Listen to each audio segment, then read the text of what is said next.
The 20th edition of Meetings Africa continues this week until tomorrow with exhibition showcases, sector dialogues and bilateral engagements aimed at positioning Africa as a competitive player in the global business event landscape. Yesterday, day one concluded with the Business Opportunity Networking Day, called BONDay, setting the stage for the continent's premier business events showcase. So this annual event aims to position Africa as a competitive global destination for business tourism. And this, of course, creates a platform that connects African exhibitors and international buyers, investors, decision makers in the meetings, incentives, conferences and exhibitions sector. Let's go back to Sakina now, and she'll be able to give us a little bit more information. She's broadcasting from there. So, Sakina, a good morning to you. Let me hand it to you. Good morning once again, Leanne, and you're absolutely right. I was actually just reading about BONDay and welcoming all of our guests here to South Africa for Meetings Africa, the 20th edition of this illustrious meeting space. And as you can see behind me, some of the businesses that would be doing business here, these are some of the spaces. As you said, we are talking about not just the various departments, but also the spaces that are exhibiting here. And this is, of course, what we'll show you a little bit more about. But as you can see already in shot, a really, really beautiful space. But of course, I'm joined right now as I step into the Johannesburg tourism space by Nandipha Zonela, who's the chairperson of the Johannesburg Tourism Company. Good morning, and thanks so much for inviting us. Good morning, Sakina, and thank you for having us. So first off, tell us about Joburg Tourism Company, because this is, of course, about selling yourself and making sure that you are able to attract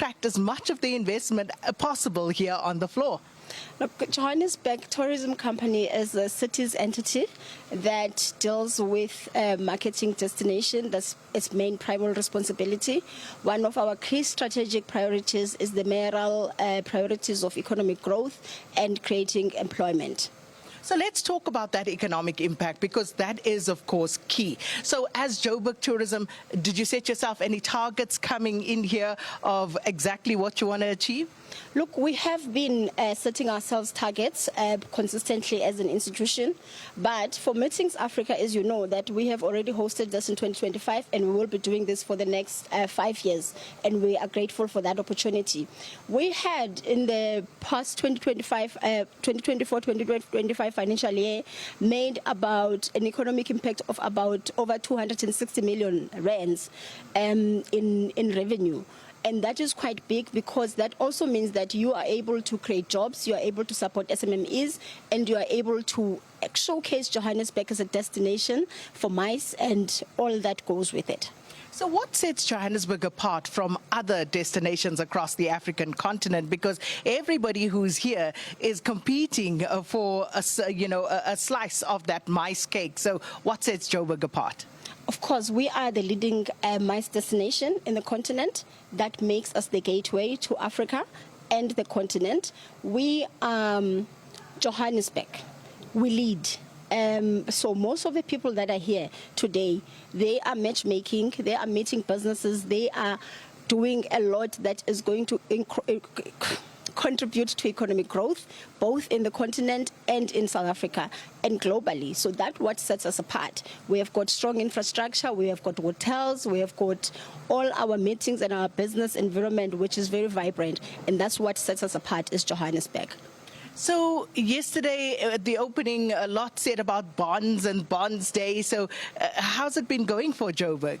Johannesburg is open for business. Johannesburg is ready to welcome its visitors with all our little challenges, with all our issues. We are here, we are saying Johannesburg is ready to host Africa, and we're ready to showcase to everybody what we are about.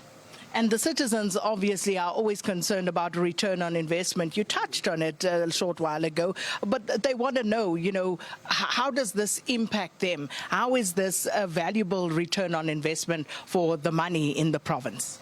It is great return on investment. Like I said to you, previously when we hosted in 2025, we already made over 260. Johannesburg, as things stand now, for the next 10 years, for between 2026 and 2030, we already have a pipeline of of about 30 conferences, international conferences that we'll be hosting. That means that there's business to be made, there's people to be seen, there is opportunities to be had. So we are saying this is an investment that is worth nurturing. This is an investment that is worth making. And we also, in the manner in which we organize ourselves, ensure that people that organize meetings, people that are organizing conferences, are also integrating local communities. They source locally, they go and experience spaces, not just in Sandton, but also outside Sandton, in Soweto, in Alexandra, all the areas that our people are living in. We ensure that there is inclusivity and there's inclusive development and growth.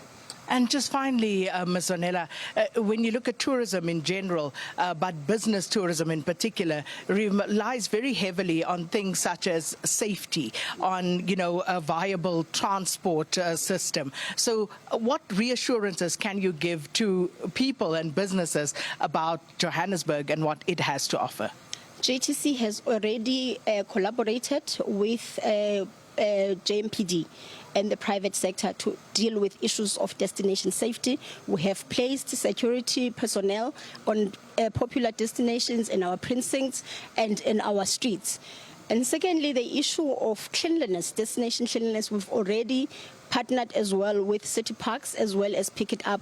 And those activities are monitored weekly through the war room, the service delivery war room. And we're already seeing a turnaround, and we're also seeing our numbers growing.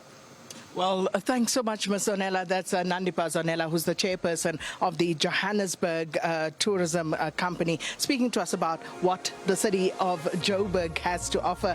As you can see, they have the space here behind us where they are, of course, competing against so many others, not only South African cities, but internationally with other African cities to host most of the MICE events. And this, of course, speaks to meetings. It speaks to incentives and also to conferences and exhibitions. That's what MICE stands for. And here, Vilakazi Street, the Red Bus, and so much more that the city of Joburg has to offer.